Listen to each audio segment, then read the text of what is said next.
Hello, everyone. Bettina Carey here, and I'm with It's a Small World, and we're all in this together. And I'm going to start off today's talk about a post that dear coach colleague had posted. And to start off the conversation, it was posted by Kimberly Fulcher, and she's the founder, author, and trainer and performance coach that I met years ago and kind of started me down that trek of mentoring women on a more official level. And she posted that kind of like in a funny ha-ha way, but not really laughing, that this shutdown is bad for everyone, but it is especially bad for men. Men are losing $1 for every 79 cents that women are losing. And although it can be a nice way to break the ice around the conversation around men and women and money, it is a little bit of a disturbing fact that has kind of gnawed at me for many, many years, and it kind of is my soapbox.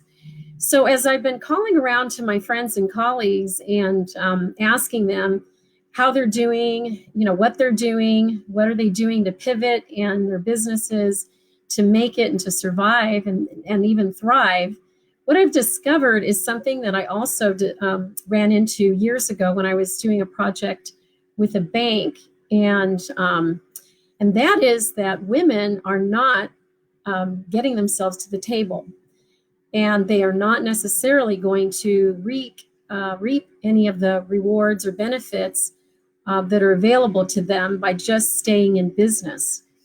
And I'm growing deeper concern that that this is going to plague us, beyond many years.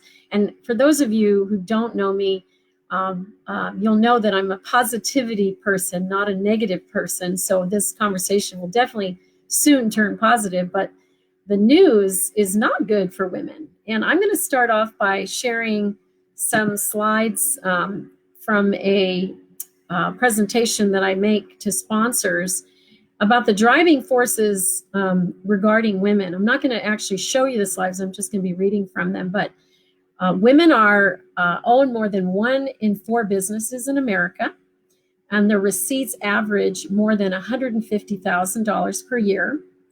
But their male counterparts, their average receipts are $582,000. So if you can imagine that, we already start off with having less income from our businesses. And now the available income that we could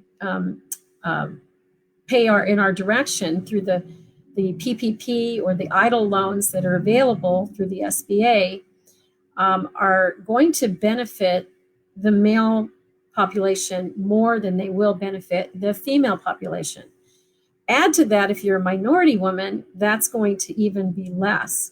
So what I discovered when I was working at the bank was that I would share information about opportunities with women and men. And because I know more women than men, I obviously contacted more women than men. But not one single woman processed a loan with the bank at the time. And only the men with uniformity went forward with whatever loan applications or checking account documentation that they needed to open checking accounts. And that just shocked me at the time. But now I'm finding the same thing is the case with these PPP and the EIDL grant that is available to women, among other grants and among other loans that are available to women-owned businesses and men-owned businesses right now. So it gives me great pause. And so I have made it my mission to be calling on women to help them to make these applications, to help them walk through the process, because I'm all about getting what's close to your heart closer to the money. And that's the talk that I'll be giving this year at the June 10 Women's Empowerment Summit. So I hope you will come to that. It's going to be on a virtual stage. But I am very, very concerned that women are not going to be able to navigate the circumstances that we're in today if they do not get some assistance. So I'm making it something that I'm doing. I'm helping as many women as I possibly can. I'm spending upwards of an hour and a half per person. And whether you qualify for unemployment, which is another available option for sole proprietors, entrepreneurs, and gig workers, I am committed to you, and I would love it if you called me at 206-349-4297. So let me continue on with what I know about women and some of the driving forces here in our local community. And there's a small set of firms that are in that $98,000, $100,000 level. And it's to those women that I particularly want to speak to because they've broken through a particular glass ceiling. Some of them actually, however, believe that they still have a long way to go. And I want to tell you, ladies, you have broken through a major glass ceiling because many, many women are making around $32,000 a year or $24,000 a year and barely able to keep their businesses above water. So it's my goal and mission to make sure that women are also breaking through that $100,000 barrier and moving on into the millions. I mean, when you think about the loan requirements for the PPP, for example, where you can have 500 employees and they call that a small business.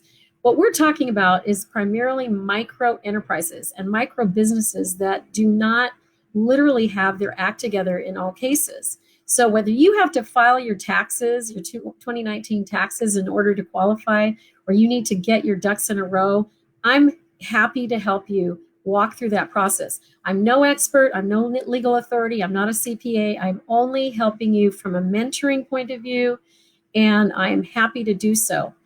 I'm going to go to another slide here so that you can hear a little bit more about what I know about women in this in the area of business ownership. So within the retail market, women are concentrated in retail stores such as books, jewelry, sporting goods, and here they own about 69% of such firms and are accounted for by 25% of gross receipts. So that's a pretty significant opportunity that is being impacted by COVID-19. And if you own one of those businesses, I would encourage you to give me a call. Again, that's 206-349-4297. My email is not askbettina@gmail.com for no reason. I am asked many, many questions in business, leadership, love, and life, and I'm happy to be taking on all callers at this time. I'm home. I have plenty of time to help the other women in my life. And so this is my message to you today. But on a more happy note, I'm also happy to report that the Women's Empowerment Summit, which was live and was to be scheduled live in the past and was to be scheduled live